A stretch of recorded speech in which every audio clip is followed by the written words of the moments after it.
स्वामी विवेकानंद जी ने कहा है कि एकाग्रता सफलता की चाबी है। जब आप अपनी ऊर्जा को एक दिशा में लगाते हैं तब असंभव भी संभव हो जाता है। दोस्तों, आगे स्वामी जी की 3 कहानियों में हम देखेंगे कि सभी जगह से ध्यान हटाकर कैसे एक काम में लगाया जाता है। पहली कहानी, स्वामी जी एक पार्क में आराम कर रहे थे। वहाँ उन्होंने एक लड़के को देखा जो एक खाली पेज पर कठिन श्लोक लिखने की कोशिश कर रहा था, लेकिन गलतियों के कारण बार बार पेज फाड़ रहा था और हर बार नए पेज से शुरू कर रहा था। कुछ समय के बाद लड़के का ध्यान स्वामी जी पर गया तो लड़का तुरंत उनके पास गया और प्रणाम करके बोला, स्वामी जी, मैं पिछले 3 घंटे से इस श्लोक को सही से लिखने की कोशिश कर रहा हूँ, लेकिन हर बार कोई न कोई गलती हो जाती है जिससे मुझे शुरू से शुरुआत करनी पड़ती है। मुझे समझ नहीं आ रहा कि मैं क्यों नहीं लिख पा रहा। स्वामी जी मुस्कुराए और बोले, बेटा, केवल फोकस की कमी के कारण ऐसा हो रहा है, क्योंकि एक साधारण इंसान अपनी ज्यादातर ऊर्जा बेकार की बातों और आदतों में लगा देता है, इसलिए लगातार मन भटकता है। ध्यान से काम करने का मतलब है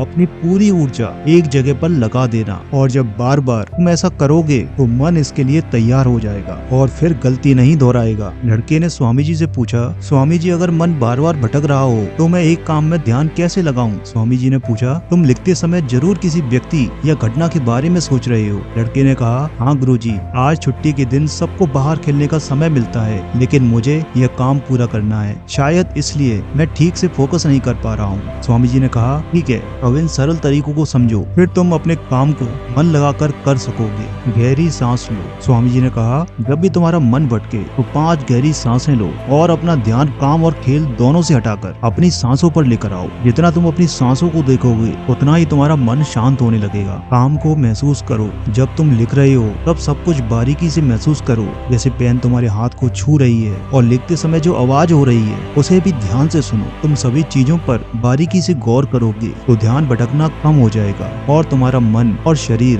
केवल एक काम में लगा रहेगा। तुम्हारा ध्यान काम पर इतना केंद्रित हो जाएगा कि तुम्हें समय का पता भी नहीं चलेगा। जब लड़के ने स्वामी जी की बात मानी और गहरी सांसें लेते हुए फिर से लिखना शुरू किया तो उसने पाया कि अब उसकी गलतियां कम हो रही थी। उसका काम भी जल्दी पूरा हो गया। उसने स्वामी जी को धन्यवाद कहा। इस पर स्वामी जी ने मुस्कुराते हुए कहा, याद रखो, जब मन और इंद्रियां एक काम में लग जाती हैं तो ध्यान गहरा हो जाता है, और यही सच्ची सफलता है। दूसरी कहानी, एक दिन एक युवक स्वामी विवेकानंद जी के पास पहुंचा। युवक के चेहरे पर परेशानी और हताशा साफ झलक रही थी। उसने स्वामी जी से कहा, स्वामी जी, मैं बहुत समय से परीक्षा की तैयारी कर रहा हूँ। कई बार कोशिश की लेकिन हर बार असफल हो जाता हूँ। मुझे समझ नहीं आ रहा कि मुझसे कहाँ पर गलती हो रही है। स्वामी जी ने उसकी बात ध्यान से सुनी, फिर पूछा, क्या तुम सच में परीक्षा पास करना चाहते हो? युवक ने कहा, हाँ स्वामी जी, मैं बहुत मेहनत करने के लिए तैयार हूँ, बस मुझे ये बात बता दीजिए कि मुझे क्या करना होगा। स्वामी जी उसे अपने साथ एक खाली जगह पर ले गए जहाँ एक पुरानी मोमबत्ती और माचिस रखी थी। उन्होंने युवक को एक मोमबत्ती दी और कहा, इस मोमबत्ती को जलाकर यहाँ से थोड़ी दूर पर खड़े उस पेड़ तक लेकर जाओ, लेकिन ध्यान रहे कि मोमबत्ती बुझनी नहीं चाहिए। स्वामी जी ये कहकर वहाँ से चले गए।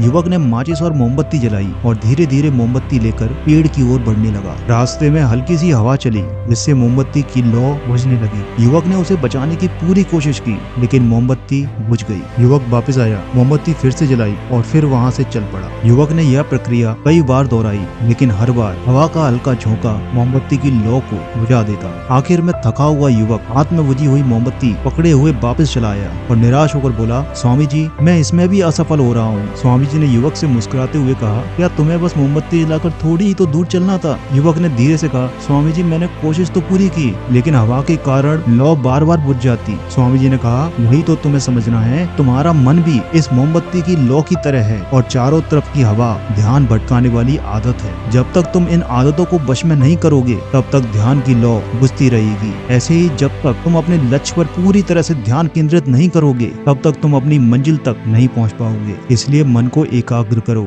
और जो काम करो उसमें पूरी तरह से डूब जाओ। तुम्हारे प्रयास जरूर सफल होंगे। और याद रखो, सभी तरह के ज्ञान का मूल तत्व ध्यान है। इसलिए कुछ भी करने के लिए तुम्हें एक जगह पर ध्यान लगाना तो सीखना ही होगा। तुम जैसी आदत डालोगे वैसा ही मन होता जाएगा। इसलिए छोटे से छोटा काम भी ध्यान लगाकर करो। ऐसा करने से मन का स्वभाव बदल जाएगा, फिर तुम्हें सफलता जरूर मिलेगी। तीसरी कहानी, एक युवक ने स्वामी जी से पूछा कि मन में आ रहे विचारों को कैसे छोड़ते हैं। स्वामी जी ने कहा, बताऊंगा, लेकिन उससे पहले तुमको एक परीक्षा देनी होगी। एक गिलास पानी को पूरा भरकर स्वामी जी ने युवक के हाथ में पकड़ा दिया और कहा, पानी की एक बूंद गिराए बिना इसे पकड़कर खड़े रहो। युवक ने कहा, ये तो बहुत आसान है, और फिर उसने गिलास संभालना शुरू किया। शुरू में सब ठीक था, लेकिन थोड़ी देर बाद उसके मन में संदेह उठने लगा। इससे क्या फर्क पड़ेगा, आखिर कितनी देर तक मुझे ऐसे पकड़ा रहने होगा। जैसे जैसे ये विचार उसके मन में आने लगे, उसका ध्यान भटकने लगा और गिलास से पानी छलकने लगा। अंत में स्वामी जी ने कहा, बेटा जब तक तुम्हारा मन शांत था तब तक पानी नहीं गिरा, लेकिन जैसे ही तुम्हारे मन में विचार आने लगे तो पानी बाहर गिरने लगा। उन्होंने आगे समझाया, जैसे गर्म लोहे पर हथौड़े की चोट उसे नया रूप देती है, वैसे ही तुम्हारे विचार व्यक्तित्व को और मन को आकार देते हैं। तुम्हारा मन भी गिलास में पानी की तरह है, जिसे आसानी से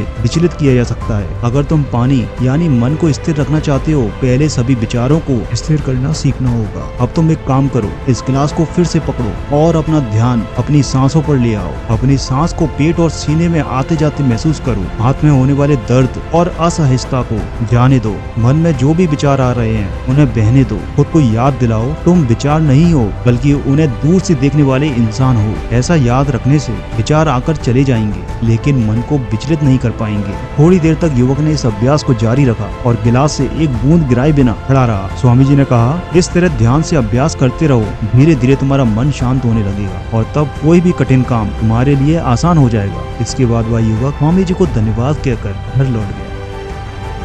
दोस्तों, स्क्रीन पर शो हो रहे आप इन 2 वीडियोस को भी जरूर देखें। इन वीडियोस से आपको बहुत कुछ सीखने को मिलेगा और आपको बहुत सारी इंस्पिरेशन मिलेगी। मैं इसी तरह की वीडियोस आपके लिए आगे भी लाता रहूंगा।